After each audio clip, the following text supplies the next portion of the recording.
Hello, this is your Lexus technology specialist here at Wilde Lexus of Sarasota. Today we're going to be discussing the multi-information display.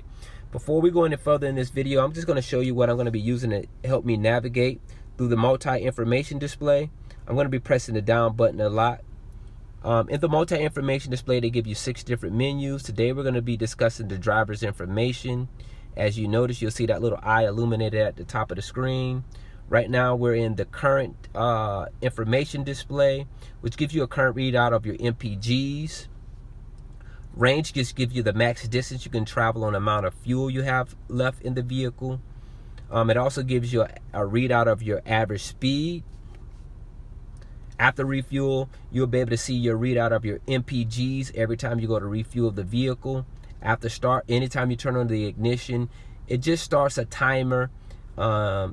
This one may be a little bit helpful for someone who's traveling out of town on a long distance for long periods of time. You can see how long you've been traveling, and you can look at the time and see if you've been in the vehicle too long. Eco indicator just lets you know if you're driving the car efficiently or not. Tire pressure monitor system gives you each individual tire pressure.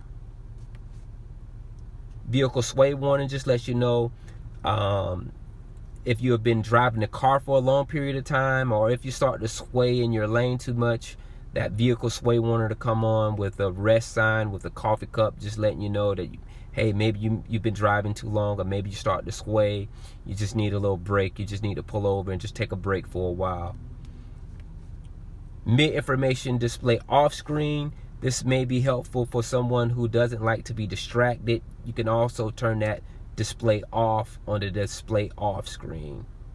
If you found any of this information that I have given you in this video useful or helpful, please like or subscribe to this YouTube page. Thank you and have a wonderful day.